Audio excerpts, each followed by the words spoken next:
Dewa mengamati begitu ya untuk susu ikan yang juga menjadi masuk dalam program makan bergizi gratis, andai dilihat dari sisi kelayakan pangannya, dilihat dari keamanan pangan dan juga ketahanan pasokan, ini dibandingkan dengan susu sapi, apakah ada catatan-catatan tersendiri yang tentunya Anda amati dari sisi kelayakan pangannya, Pak Dewa? Silakan.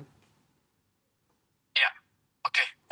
Mungkin saya mau dudukan beberapa hal. Yang pertama adalah, kepastian mengenai, susu ikan ini, akan pasti atau sudah masuk ke dalam, program makan bergizi gratis, Presiden terpilih dan Wakil Presiden terpilih Prabowo Subianto dan, Mas Gibran ya. Nah, itu juga saya belum, dapat kepastian ya apakah sudah, fix, akan masuk, atau bahkan sudah dalam pembicaraan atau sudah, masuk pipeline. Sepengetahuan saya, belum ada keputusan seperti itu. Biasanya kan kalau yang sudah-sudah ada press conference, ada, apa namanya, pengumuman-pengumuman seperti itu ya. Nah, setahu saya sampai saat ini belum ada pengumuman resmi ya, baik itu dari, tim sinkronisasi atau dari Badan Gizi sendiri yang, sudah dibentuk oleh, presiden. Itu yang pertama. Yang kedua kalau dari segi, apa namanya, gizi, kebetulan saya bukan ahli gizi, tapi mungkin kita bisa lihat dari sudut pandang dari ketersediaan pangan ya, atau dari, nutrisi di dalamnya yaitu, proteinnya gitu ya. Nah, protein kan juga banyak ya, sumbernya ya, ada dari ikan, dari susu sapi, dari daging sendiri gitu loh. Nah, pertanyaannya kenapa susu dari awal kan susu juga sebenarnya sudah masuk dalam, janji kampanye, Pak Prabowo sendiri gitu loh. Nah, apakah dari susu sapi atau susu yang lainnya itu juga belum ada pengumuman resmi, semua masih dikaji setahu saya ya.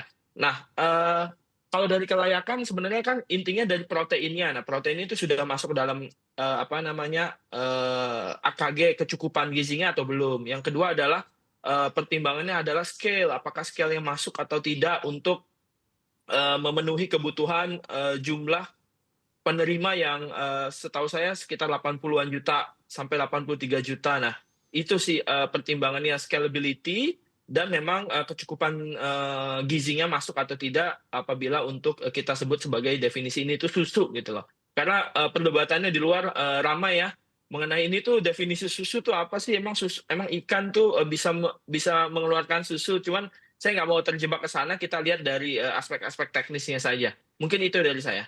Oke, baik. Kalau ketahanan, pangannya atau pasokannya, apakah Anda melihat ini juga kebutuhan kita akan mencukupi untuk, didistribusikan begitu ya kepada 80 juta lebih orang Indonesia? Pak Dewa, silakan. Iya. Ya, mungkin, gini, kalau kita ngelihat dari, jumlah, ketersediaan atau produksi susu nasional sendiri, susu sapi, kita ada sekitar 4 jutaan. 4 juta, itu 4 juta ton liter 4 juta liter ya atau 4 juta ton ya. Nah, 4 juta itu 20%-nya, kita produksi, sendiri, nah, 80%-nya impor. Gitu. Nah, itu untuk sampai saat ini, angka pastinya, fix-nya mungkin nanti kita bisa cek, ulang, cuma kalau kita mau hanya, bersandarkan dengan ketersediaan susu sapi saja untuk memenuhi kebutuhan 82 juta penerima, makan bergizi gratis serentak, saya rasa akan sangat kurang. Kemarin hitungan saya itu sekitar butuh, 8 sampai 10 juta ton, liter per tahun, untuk kebutuhan susu sapi itu sendiri. Nah, mungkin kalau saya ngelihatnya ini dari segi ini ya, ini ada niat baik dari anak bangsa untuk membantu memenuhi kebutuhan, protein, dari program makan bergizi gratis. Apabila susu sapi sendiri kita masih kurang, maka bisa dilihat dari atau dicek mengenai, dari susu ikan, seperti itu. Atau protein ikan, saya nggak bilang susu kali ya, karena, kontroversi, seperti itu sih. Oke, oke, baik. Saya akan bertanya kepada Pak Aziz. Pak Aziz, dilihat juga dari kandungan gizinya dibandingkan dengan susu sapi. Nah, susu ikan ini seperti apa kandungan gizinya? Apakah memang bisa digantikan antara susu sapi dengan susu ikan secara nilai gizinya, Pak Aziz? Silakan. Baik, terima kasih Mas Bram. Ya, sebelum saya menjawab pertanyaan itu, saya ingin dari perspektif akademisi ingin meluruskan dulu ya. terminasi-terminasi yang ada, simpang siur yang ada di masyarakat kita. Yang pertama itu adalah berdasarkan Peraturan Kepala Badan POM nomor 13 tahun 2023 itu terkait dengan definisi susu ya. Susu itu pada intinya adalah cairan dari ambing ya. Jadi mungkin kita harus supaya masyarakat ini tidak bingung gitu ya. Apa itu susu ikan? Apakah ikan itu punya kelenjar air susu kan gitu ya? Dan seterusnya dan seterusnya. Menurut saya kita stop mengatakan susu ikan, tetapi akan lebih baik kita menggunakan terminasi minuman hidrolisat protein ikan.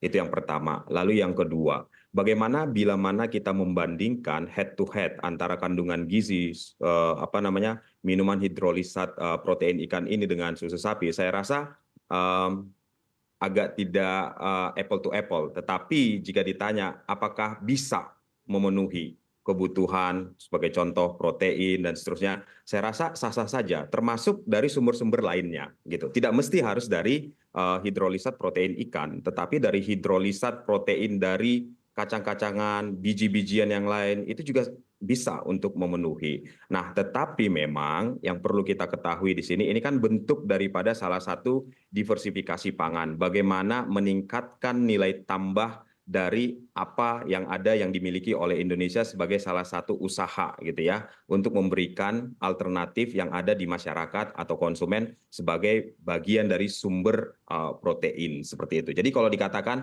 kandungan gizi susu sapi dengan minuman hidrolisat protein ikan, saya rasa masing-masing memberikan protein, masing-masing mengandung lemak. Jika dikatakan bahwa minuman hidrolisat protein ikan ini memiliki kandungan asam amino bebas yang jauh lebih tinggi sehingga berdasarkan digestibility, bioavailability-nya lebih baik dan seterusnya. Saya rasa itu suatu hal yang perlu disikapi bahwa itu memang benar, tetapi masih ada hal-hal lain sebelum kita melanjutkan pada klaim-klaim yang lebih dalam lagi.